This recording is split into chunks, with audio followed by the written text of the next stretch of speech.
Hello, my name is Sriram and today we will discuss about the most important topic from structure analysis, that is the slope deflection equation. तो सभी student जानते हैं कि एक equation होता है जिसको हम यूज करते हैं स्ट्रक्चर को एनालाइज करने में। तो मैक्सिमम स्टूडेंट कंफ्यूज रहते हैं कि ये इक्वेशन आखिरकार आता कहाँ से है, ड्राइव कैसे होता है। तो हम उसकी ड्राइव करके आपको यहाँ पर दिखाने वाले हैं। तो हम मानते हैं एक स्ट्रक्चर कंसीडर करते हैं, ये structure, this is the structure and this structure is subjected to any generalized loading. तो लोडिंग कुछ भी हो सकता है, स्ट्रक्चर पर पॉइंट लोड हो सकता है, यूडीएल हो सकता है, यूवीएल हो सकता है, कुछ भी हो सकता है। तो मैं कुछ लोडिंग इस स्ट्रक्चर पर मान रहा हूँ, दिस इज द यूडीएल। तो this is structure is subjected to any generalized loading. तो मैं स्ट्रक्चर का कोई भी पोर्शन कट करके बाहर निकाल सकता हूँ। This is the A B portion of this structure जिसको मैं एनालाइज करूंगा, और length of this portion is N, length of this portion is N. तो मैं ए बी पोर्शन को कट करके बाहर निकाल रहा हूँ। अब जब स्ट्रक्चर डिफ्लेक्ट हुआ होगा तो ए बी पोर्शन भी डिफ्लेक्ट हुआ होगा। अब कैसे डिफ्लेक्ट हुआ होगा, क्या deflected shape of A B होगी, वो मुझको नहीं पता। और जब मुझको कुछ चीज पता नहीं होता तो मैं इसको कैसे शो करता हूँ, पॉजिटिव सेंस में। दैट मीन्स यहाँ पर मुझे कुछ साइन कन्वेंशन जब मानने पड़ेंगे जिसके बेसिस पर मैं इस इक्वेशन को यहाँ पर ड्राइव करके आपको दिखाऊंगा। तो मैं क्या साइन कन्वेंशन किसके बेसिस पर यहाँ पर इसको ड्राइव करूंगा, तो मैं यहाँ पर लिख देता हूँ साइन कन्वेंशन। तो rightward deflection at any point is considered as positive.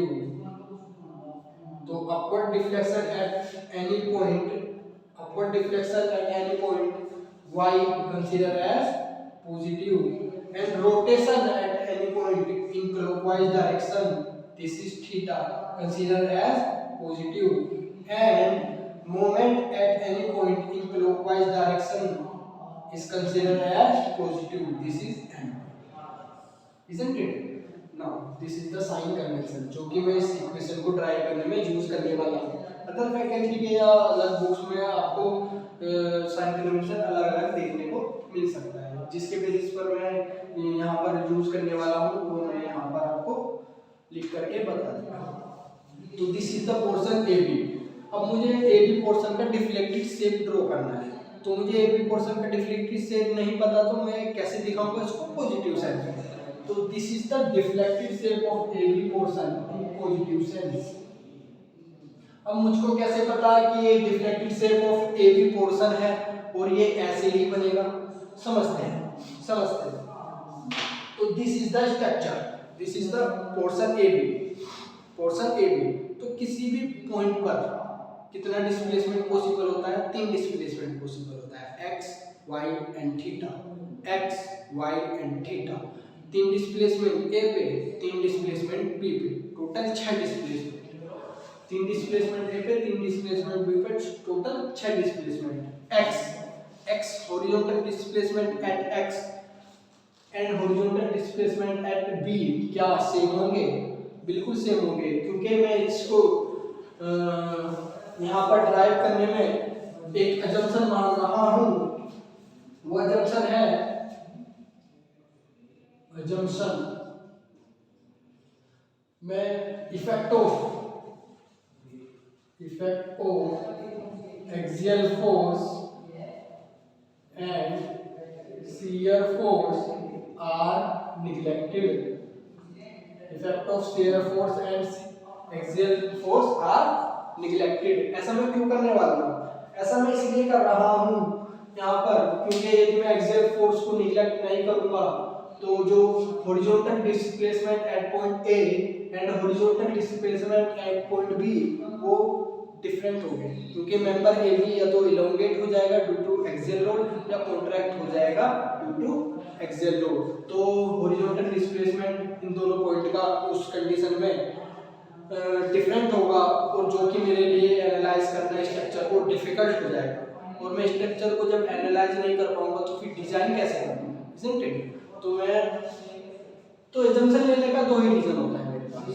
Assumption दो ही रीजन की वजह से लिया जाता है। यदि किसी थ्योरी में, किसी डेरिवेशन में कोई एजम्पशन यदि कंसीडर किया जाता है तो एनालिसिस को या तो आसान बनाने के लिए हम उसको अज्यूम करते हैं या हम डिजाइन को सेफ बनाने के लिए अज्यूम करते हैं, इजंट इट? तो यहाँ पर मेरा एजम्पशन क्या है? Axial effect of axial force and shear force are neglected. तो horizontal reflection at point A and B will be same.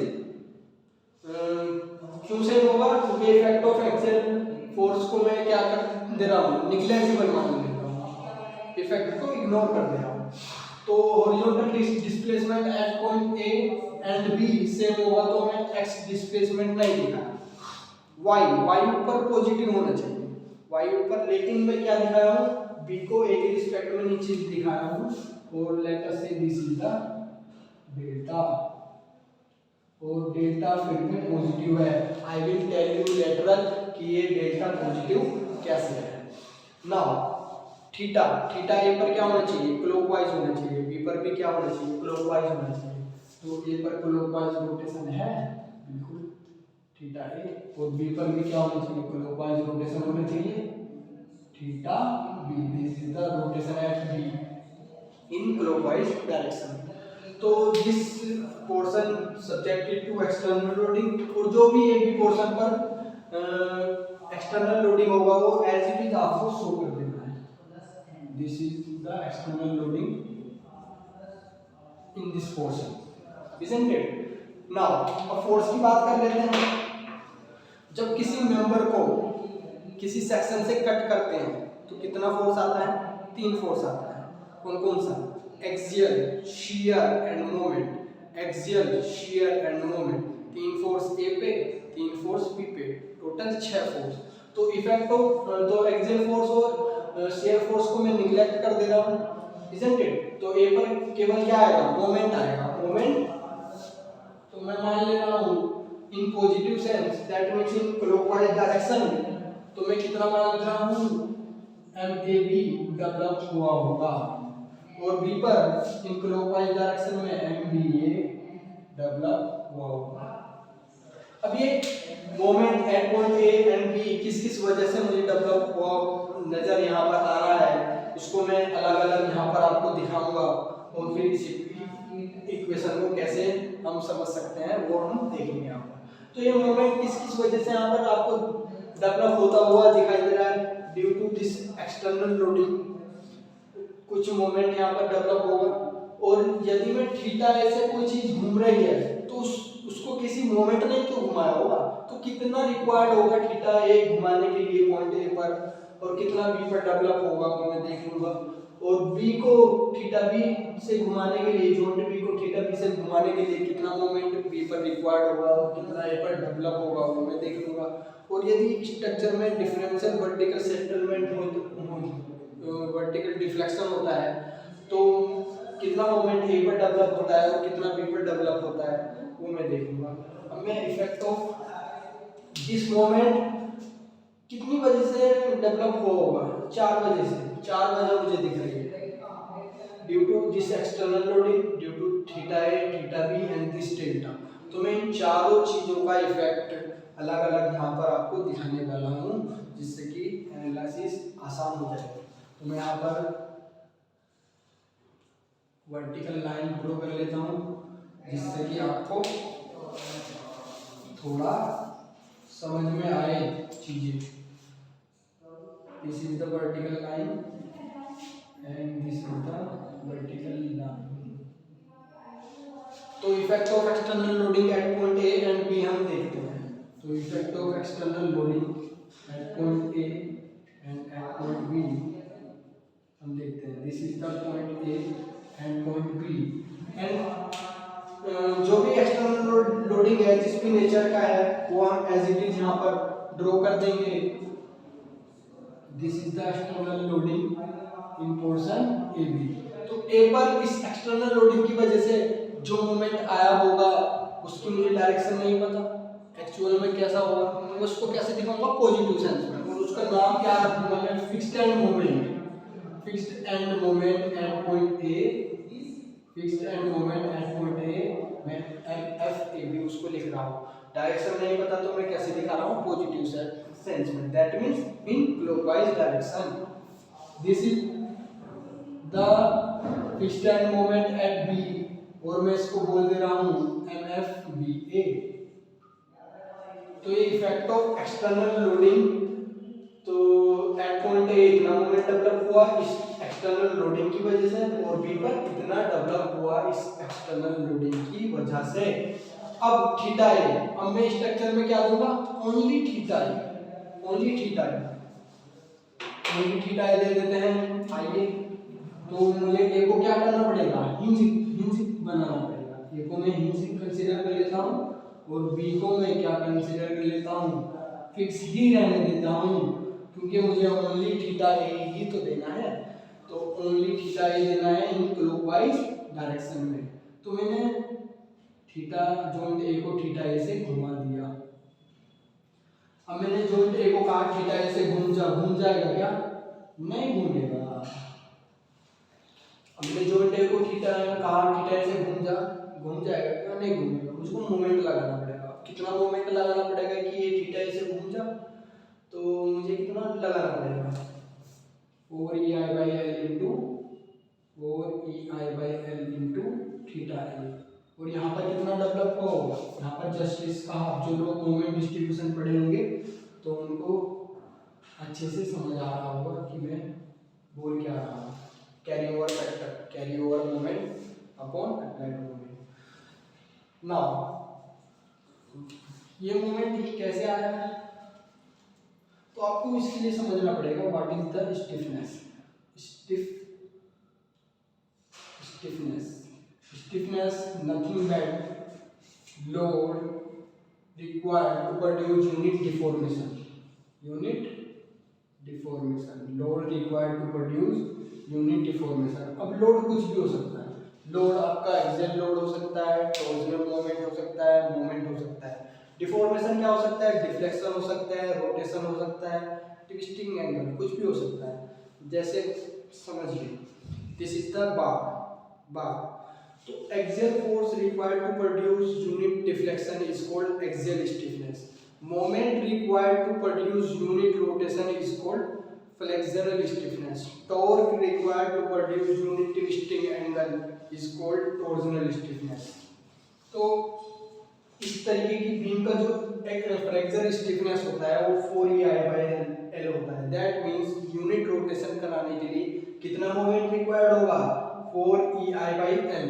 तो थीटा ए कराने के लिए कितना मोमेंट रिक्वायर्ड होगा, simple unitary method, isn't it, 4ei/l into theta A. अब हम स्ट्रक्चर में क्या देंगे, ओनली थीटा बी देंगे, ओनली थीटा बी।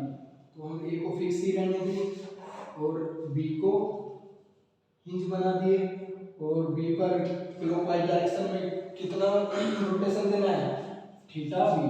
तो जॉइंट बी को हम घुमा दिए थीटा बी से। तो this is the deflected shape, isn't it? तो कितना मोमेंट रिक्वायर्ड होगा थीटा बी से घुमाने के लिए, 4ei/l इंटू थीटा बी। और यहाँ पर कितना डेवलप होगा, 2ei/l इंटू थीटा बी। अब ओनली डेल्टा देंगे, only delta, this is the B, this is delta, only delta दिया। तो यहाँ पर कितना मोमेंट डेवलप हुआ होगा, यहाँ पर इस डायरेक्शन में डेवलप हुआ होगा 6ei/l L² इंटू डेल्टा।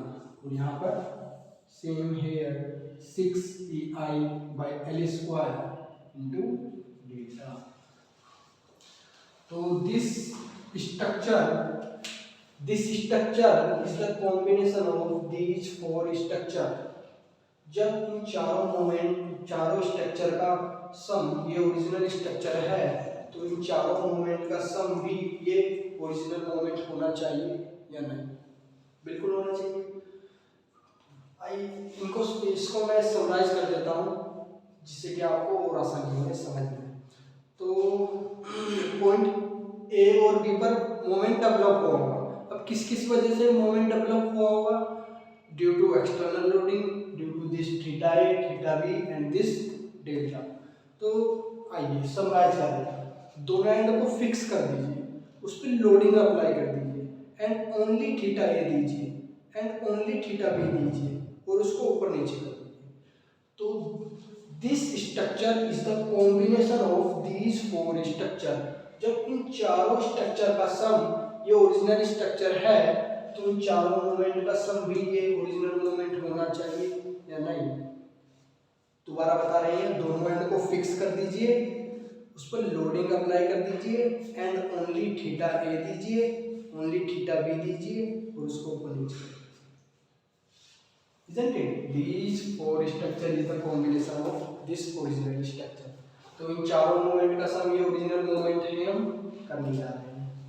तो now this MAB is equal to MFAB plus in clockwise direction 4EI by L into theta A, 2EI by L into theta B in clockwise direction में 2EI by L into theta B and 6EI delta by L square in anti-clockwise direction. That means this is negative 6EI delta by L square. तो simplify कर दीजिए, MFAB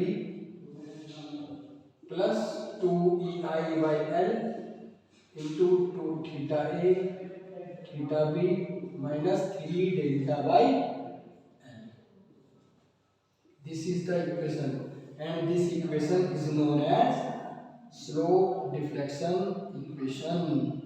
This is the 5-star equation, most important.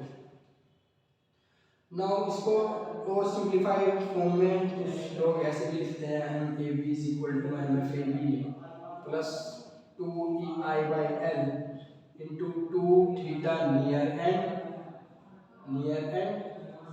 plus theta far end minus 3 sine. This is the equation. What is sine?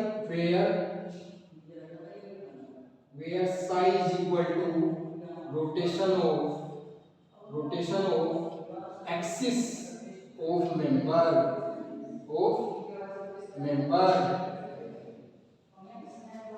यदि मैं psi आपको दिखाऊं, क्या है psi? This is the angle psi. यदि मेरा psi एंगल क्लॉकवाइज है तो मैं डेल्टा को पॉजिटिव लूंगा और यदि मेरा psi एंटी क्लॉकवाइज है तो मैं डेल्टा नेगेटिव लूंगा। उस कंडीशन में यहाँ पर मैं डेल्टा क्या करूंगा? नेगेटिव लूंगा। और यदि मेरा डेल्टा क्लॉकवाइज है तो मैं साई क्लॉकवाइज है तो डेल्टा को मैं क्या करूंगा? पॉजिटिव कंसीडर करूंगा। तो I hope this is the slope deflection equation and important यही है कि आप ये जो मोमेंट है किस किस वजह से डेवलप हो रहा है और हमने अलग अलग वजह देख ली और उसका इफेक्ट देख लिया क्या क्या हो रहा है। Isn't it? बहुत ही सिंपल है। तो इन चारों स्ट्रक्चर का सम ये ओरिजिनल स्ट्रक्चर है, तो सिंपली हमने इन चारों मोमेंट का सम ये ओरिजिनल मोमेंट के यहाँ पर इक्वल कर दिया और यहाँ पर ये इक्वेशन मेरा बनके आ गया। आई होप आपको ये अच्छा लगा होगा, आपको ये बताने के बाद ये इक्वेशन समझ में आया होगा कि इक्वेशन कहाँ से आया है, कैसे हम इसको लिख पाते हैं, कैसे हम क्वेश्चन में अप्लाई कर पाते हैं। तो आपको अच्छा लगा होगा, आई होप बढ़िया से मैंने अच्छा बताने की कोशिश की है। बाकी आप स्टडी करते रहिए, keep study, keep learning with the GATE academy. Thank you so much.